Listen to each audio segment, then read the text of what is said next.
संसद का मानसून सत्र कल से सरकार ने आज बुलाई सर्वदलीय बैठक। सभी दलों के साथ संसद के सुचारू संचालन में सहयोग पर होगी चर्चा।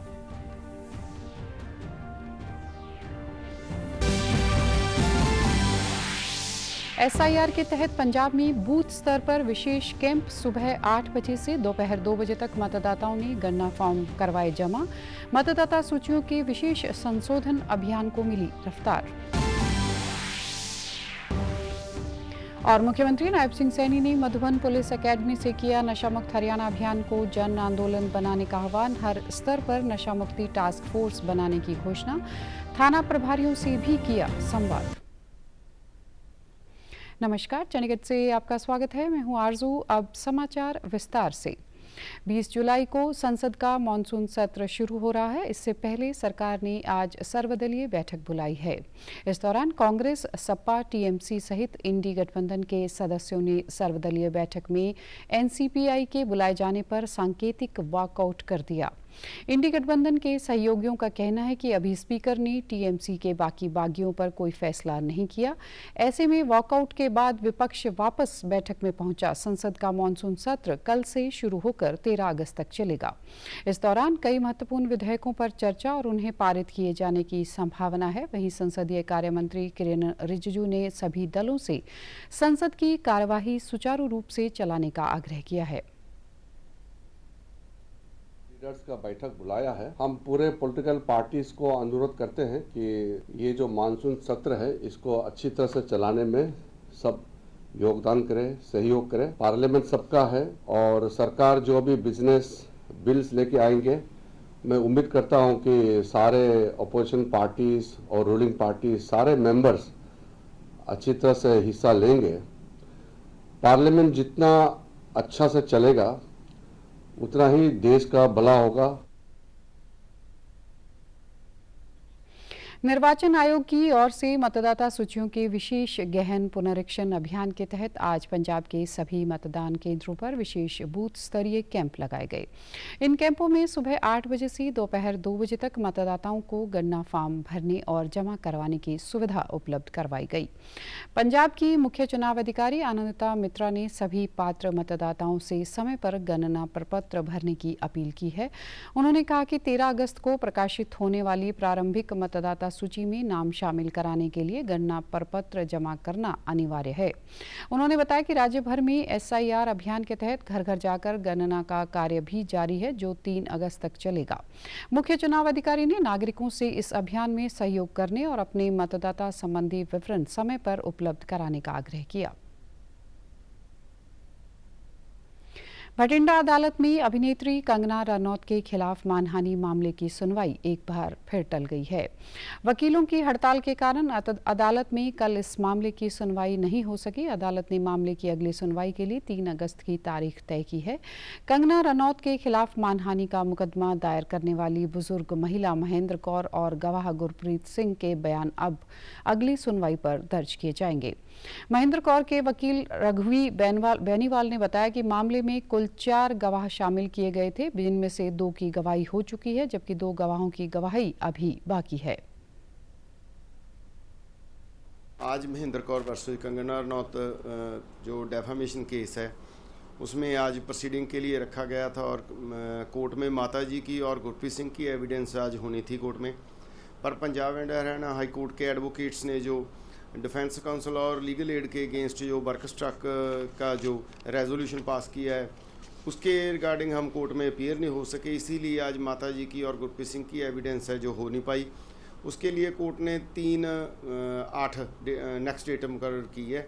उस पे माताजी और गुरप्रीत सिंह को सम्मन इशू दोबारा हुए हैं और नेक्स्ट डेट पे उनकी एविडेंस करवाई जाएगी।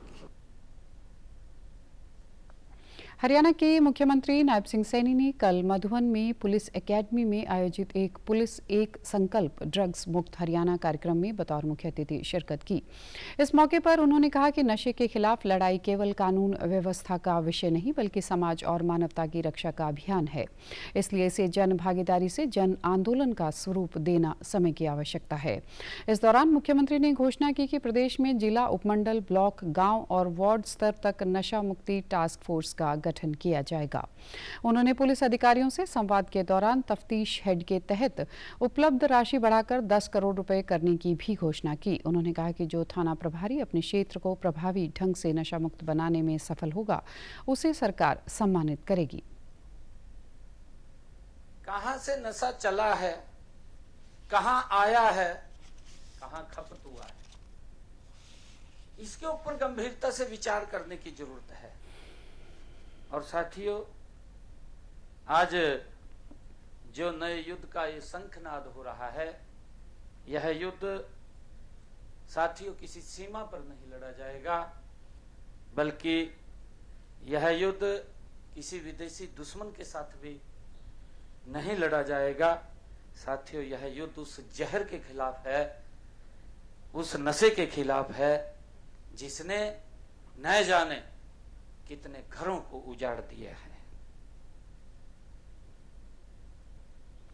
इस अवसर पर मुख्यमंत्री ने सुपर 100 के तहत नीट परीक्षा में सफल 70 विद्यार्थियों को बधाई दी। साथ ही पुलिस विभाग की त्रैमासिक पत्रिका का विमोचन भी किया। इस मौके पर डीजीपी अजय सिंघल ने कहा कि नशा तस्करों के खिलाफ पूरे प्रदेश में लगातार विशेष अभियान चलाकर उनके नेटवर्क को ध्वस्त किया जा रहा है।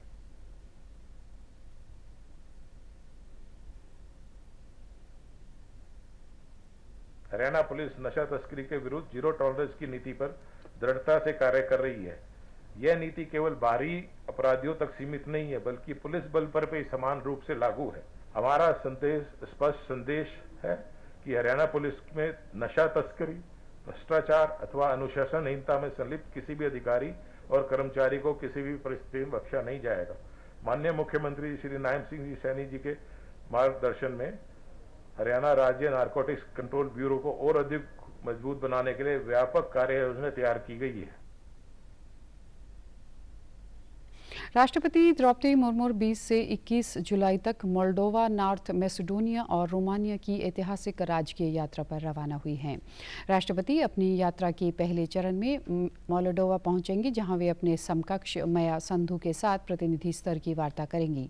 उनका संसद के अध्यक्ष एगोर ग्रोसू से भी मुलाकात करने का कार्यक्रम है। इस किसी भी भारतीय राष्ट्रपति की यह इस पूर्वी यूरोपीय मोल्डोवा की पहली यात्रा है। इस दौरे में व्यापार, निवेश, प्रौद्योगिकी, शिक्षा और सांस्कृतिक सहयोग को नई गति देने पर विशेष जोर रहेगा।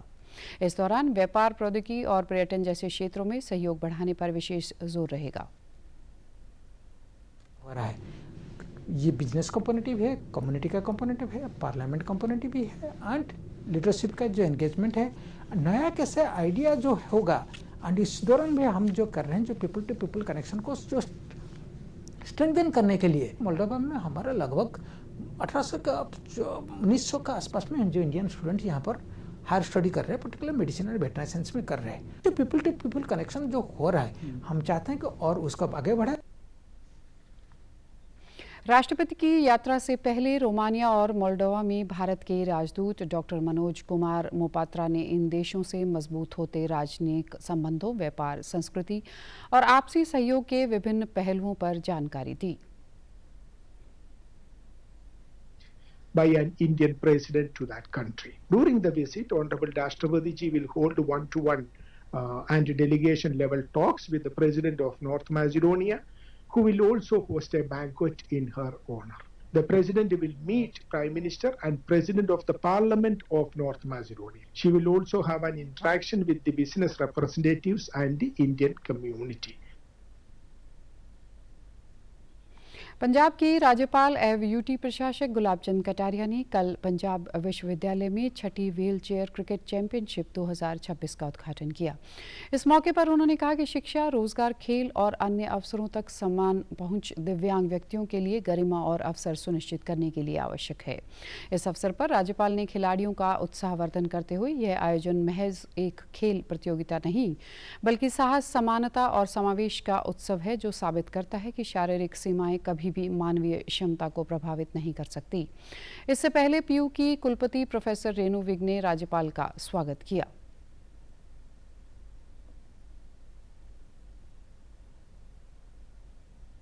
हमारे देश के प्रधानमंत्री ने जब से ये दिव्यांग नाम दिया है और जब से ये बच्चे नेशनल और इंटरनेशनल खेलने जाते हैं, तो देख करके सारे लोग बहुत आश्चर्यचकित होते हैं कि इनमें भी इतनी प्रतिभाएं छुपी हुई है जो हमारा भारत के लिए गोल्ड मेडल लेकर के आते हैं। व्हील चेयर के आधार पर क्रिकेट खेलना ये भी अपने आप में एक प्रकार की विशेष है। आपने इन सबको इकट्ठा करने का प्रयास किया और उनको एक मैदान दिया जहां आकर के ये अपनी योग्यता को और आगे बढ़ाएं। पीयू में आयोजित इस 2 दिवसीय टूर्नामेंट के पहले दिन छत्तीसगढ़ फाइटर्स ने पंजाब टाइटंस को 7 विकेट और दूसरे मुकाबले में यूपी चैलेंजर्स ने पंजाब टाइटंस को हराकर मुकाबले अपने नाम किए। इस प्रतियोगिता में देश भर के 45 दिव्यांग खिलाड़ी हिस्सा ले रहे हैं। भारत की स्टार बैडमिंटन खिलाड़ी और 2 बार की ओलंपिक पदक विजेता पीवी संधू ने अपने लंबे खिताबी के इंतजार को खत्म करते हुए जापान ओपन 2026 का खिताब अपने नाम कर लिया। टोक्यो में खेले गए BWF सुपर 750 टूर्नामेंट के फाइनल में संधू ने मेजबान जापान का विश्व नंबर 3 खिलाड़ी आकाने यामागुची को सीधे गेमों में 21-17, 21-17 से हराकर इतिहास रच दिया। इस जीत के साथ वह जापान ओपन का खिताब जीतने वाली पहली भारतीय खिलाड़ी बनी। करीब 50 मिनट तक चले मुकाबले में सिंधु ने शुरुआत से अंत तक आक्रामक खेल दिखाया और यामागुची को वापसी का मौका नहीं दिया। उधर ओलंपिक पद विजेता भारोत्तोलक मीराबाई चानू और मुक्केबाज लवलीना बोरगोहेन ग्लास्को में होने वाले राष्ट्रमंडल खेलों के उद्घाटन समारोह में भारत की ध्वज और बैटिन वाहक होंगी।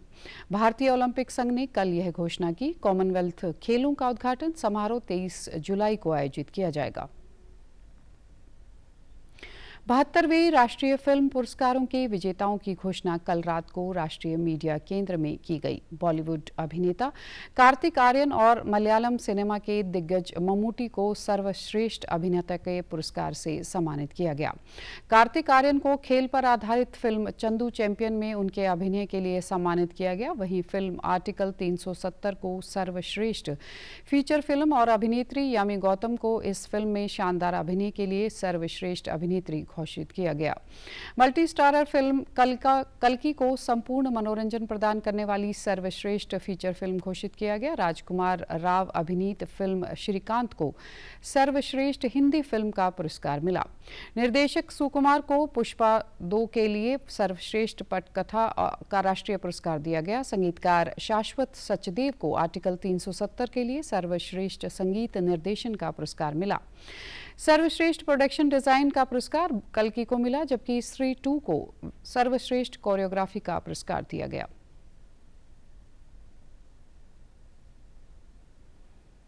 Shri Om Raut, filmmaker, Marathi and Hindi film industry. Mr. Asim Bajaj, cinematographer from Hindi film industry. Punjab और आसपास के इलाके में आज उमस भरी गर्मी से राहत मिलने की संभावना है। मौसम विभाग द्वारा दी गई जानकारी के मुताबिक पंजाब, हरियाणा और चंडीगढ़ में आज बादल छाए रहने और कई जगहों पर बारिश होने की संभावना है। इस कारण औसत तापमान में भी गिरावट आने की उम्मीद है। पिछले दिनों पंजाब में लोगों और खासकर स्कूली छात्रों को भारी गर्मी का सामना करना पड़ा, जिसके कारण दोपहर के समय सड़कें और बाजार सुनसान दिखाई दिए। गर्मी के इस मौसम में लग रहे बिजली के कटों ने लोगों की परेशानी और ज्यादा बढ़ा दी है।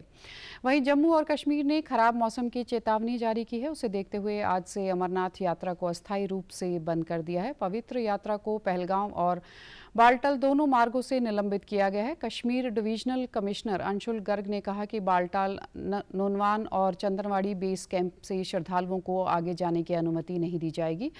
यात्रा को दोबारा शुरू करने के बारे में फैसला मौसम की स्थिति से मूल्यांकन के बाद लिया जाएगा। अब तक 3,70,000 से अधिक श्रद्धालु पवित्र गुफा के दर्शन कर चुके हैं। पंजाब पुलिस ने अमृतसर में नशीले पदार्थ और हथियार तस्करी नेटवर्क से जुड़े 4 लोगों को गिरफ्तार किया है। आरोपियों से 5.5 किलोग्राम हेरोइन और 2 पिस्तौल बरामद किए गए हैं। गिरफ्तार किए गए आरोपियों की पहचान अमृतसर के आकाश संधू व सुनील सरोज, हरविंदर सिंह उर्फ चमकोर और वंशज सिंह के रूप में हुई है।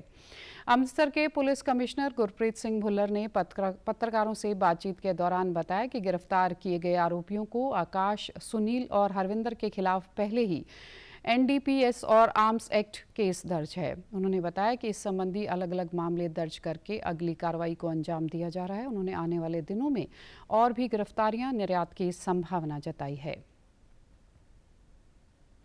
और आप हमारे समाचार YouTube channel DD news Chandigarh, Facebook DD news Chandigarh और सोशल मीडिया X वे DD न्यूज़ CHD पर भी देख सकते हैं। इसी के साथ चंडीगढ़ से समाचारों का सिलसिला समाप्त होता है। नमस्कार।